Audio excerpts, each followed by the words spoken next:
Focus का नशा ये वो नशा है जो अगर किसी को हो गया ना तो एक दिन और वो सब हासिल हो जाएगा जो उसे चाहिए। ठीक इस लड़के अरुण की तरह। दोस्तों, इस लड़के के बारे में जब आप सुनोगे ना तो आपके रोंगटे खड़े हो जाएंगे और आप ये भी सीख जाएंगे कि फोकस कैसे किया जाता है। एक 14 साल का लड़का साइकिल की दुकान पर चैन ठीक करता तो कभी पंचर ठीक करता। 2-2 रुपए कमाने के लिए वो साइकिल के गैराज पर घंटों काम करता। किसी को भी 1% की भी उम्मीद नहीं थी कि उस लड़के के जीवन में कभी कुछ बदलेगा सिवाय खुद उस लड़के के। हर कोई खुद जब अपनी साइकिल को रिपेयर कराने के लिए उस गैराज में आया करता था तो कई बार उस लड़के से बड़ी बदतमीजी से पेश आया करता। उसको बच्चा समझकर कुछ हरामी लोग उसके पैसे भी काट लिया करते थे, जिस वजह से वो मालिक की गाली खाता वो अलग से, लेकिन मजबूरी थी, वो 2 वक्त का खाना, इसीलिए उसे काम तो करना ही पड़ता था। एक दिन की बात है जब लाल बत्ती में कोई बड़ा अधिकारी वहां आया हुआ था जब वो लड़का काम करता था। दरअसल वो एक स्कूल के उद्घाटन के विषय में आए थे। उस लड़के को कुछ नहीं पता था कि ये अधिकारी कौन हैं, कहाँ से आए हैं, इनका क्या लेना देना है और ये क्यों आए हैं। बस एक चीज जो वो बहुत अच्छे से गौर कर रहा था वो था कि लोग उसकी बड़ी इज्जत कर रहे थे। कोई उसके सामने ज्यादा बोल नहीं रहा था बल्कि सब उसको सर सर करके बात कर रहे थे। उसने अपने दिमाग में एक बात सोची कि यार एक ये साहब हैं जिनके आने मात्र से पूरी पूरी बस्ती ऐसे व्यवहार कर रही है जैसे ये कहीं के राजा हूँ, और एक तरफ मैं हूँ जो इतने शांति से अपना काम करता हूँ, किसी को परेशान भी नहीं करता, तब भी लोग मुझे गालियाँ देते हैं, 4 बातें सुनाते हैं। खैर उस रात वो लड़का सो नहीं पाया।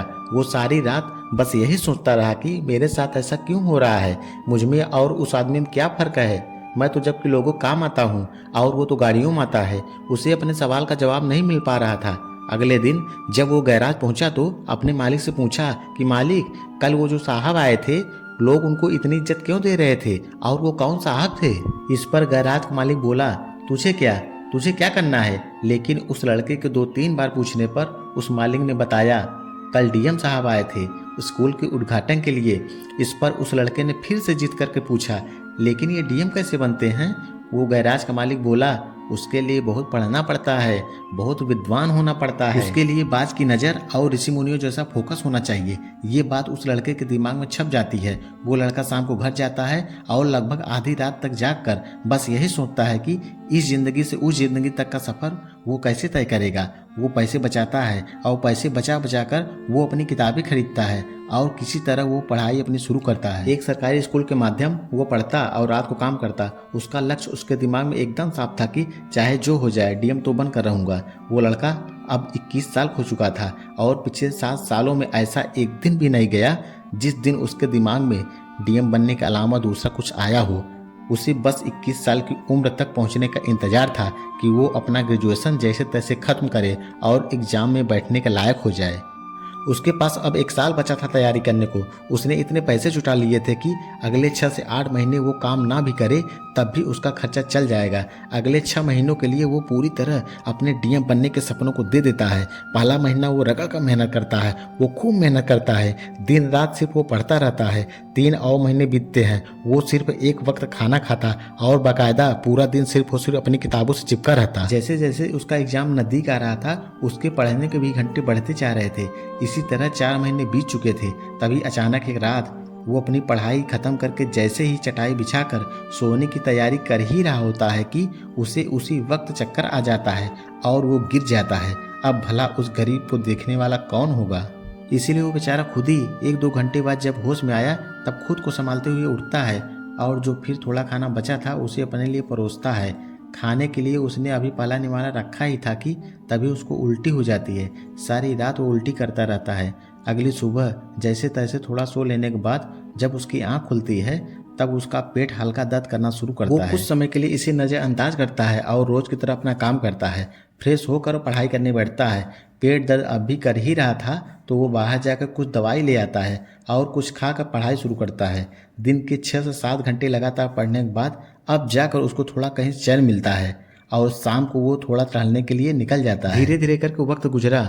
अब बस 1 महीना ही रह गया था एग्जाम को, जिसका इंतजार इस लड़के को पिछले 7 साल से था। तभी अचानक एक दिन फिर से इसका पेट दर्द करना शुरू कर देता है। इस बार इसका पेट इतना दर्द करता है कि वो अब सहने लायक नहीं था। उसे मजबूरन डॉक्टर के पास जाना ही पड़ता है। वो डॉक्टर के पास जाता है और चेकअप के बाद उसे पता चलता है कि उसे किडनी स्टोन है, उसके पेट में पथरी है। ये सुनकर उसे झटका लगता है। डॉक्टर ने कहा कि ऑपरेशन करा लो या फिर दवाई लो, शायद गल ही जाए, मगर ये दर्द बहुत देगा अगर ऑपरेशन नहीं कराया तो। वो मन ही मन सोचने लगा कि ऑपरेशन खर्च कहाँ से लाऊंगा, कुछ पैसे बचाए हैं जो अगर इसी महीने लगा दिए तो अगले महीने खाऊंगा क्या और एग्ज़ाम कैसे निकालूंगा। बस इन्हीं सब बातों को दिमाग में रखकर वो अपने घर लौटता है। वो भगवान से बस इतनी दुआ करता है कि बस कम से कम 1 महीने तक उसे कोई दिक्कत ना हो, ताकि वो अपनी पढ़ाई अच्छे से कर सके। लेकिन भगवान ने उसके लिए कुछ और ही सोच रखा था। अब उसके साथ थोड़ा अजीब होने लगा था। रोज़ तो नहीं, लेकिन अक्सर 1-2 दिन में उसे दर्द होता ही था, और ये दर्द तब ज़्यादा होता था जब वो कुछ भी खाना खाता था। अब जाहिर सी बात है, वो खाना कैसे छोड़ सकता है। खैर, उसने पहले के महीनों में जमकर पढ़ाई की थी, इसीलिए अभी उसे बस रिवीजन ही करना था। वो पढ़ता रहा और पढ़ाई के साथ साथ उस दर्द को भी सहता रहा। लगभग 7 दिन बाद उसकी परीक्षा थी और आखिरकार उसने अपनी सारी पढ़ाई कर ही ली थी। अब वक्त आ चुका था उसे अपनी जिंदगी की सबसे बड़ी परीक्षा देने का। आखिरी दिनों में मकान मालिक तक उसे अपने घर से निकाल दिया था, क्योंकि उससे अब घर का किराया नहीं दिया जा रहा था। अब क्या करे बेचारा, सारे पैसे खत्म हो चुके थे। तो इस बीच वो अपने एक दोस्त के घर पर रहता है। लेकिन एग्जाम की 1 रात पहले अचानक बिजली चली जाती है। अब कल दोपहर को उसे परीक्षा में बैठना है। अब अगर वो आज बिना पढ़े सो गया तो हो सकता है उसके इतने सालों की मेहनत पर यह अकेला दिन भारी पड़ जाए। इसीलिए वो उस रात को सड़क के बीचों बीच स्ट्रीट लाइट की रोशनी में बैठकर पढ़ता है। गाड़ियां एक के बाद एक गुजर रही थी, लेकिन उसका फोकस सिर्फ और सिर्फ उसकी किताब पर था। वो सिर्फ और सिर्फ पढ़ता रहा। नींद आ गई तो रात को ही वो फुटपाथ पर ही सो गया। अगले सुबह वह दोस्त के घर गया, जहां वो कुछ दिनों की मोहलत मांग कर रह रहा था। फ्रेश हुआ और नाश्ता करके सीधा एग्जामिनेशन सेंटर पहुंचा। वहां स्टूडेंट्स की भीड़ देखकर उसे थोड़ी सी भी घबराहट महसूस नहीं हुई। लेकिन फाइनली वह शुभ घड़ी आ ही गई, जिसका उसे सालों से इंतजार था। वो एग्जाम में बैठा। प्रीलिम्स उसका निकल चुका था और वो मेंस के पहले पेपर में बैठा था। आज पहला पेपर उसका बहुत ही अच्छा गया। उसे आज क्वेश्चन पेपर देखकर डर नहीं लग रहा था दूसरे कैंडिडेट्स की तरह, बल्कि उसको तो मजा आ रहा था। वो बड़े आराम से आज अपना पहला पेपर खत्म कर देता है और शाम को बड़े आराम से इस बारे में सोच रहा होता है। ये सब उसके वनवास का नतीजा था। उसे बस सिर्फ 2 बातों का डर था। पहला कि जिस तरह आज उसका पेपर गया उसी तरह उसके सारे पेपर जाने चाहिए, और जो उसको किडनी स्टोन की तकलीफ है उससे उसे बस कुछ दिनों की राहत मिल जाए। एटलीस्ट एग्जाम के सभी पेपर बहुत अच्छे जाने लगते हैं। बस एक आखिरी पेपर रह गया था। उस आखिरी पेपर से पहले तक उसकी सारी तैयारी हो चुकी थी और वो खुद को इस साल का डीएम भी बनते देख रहा था।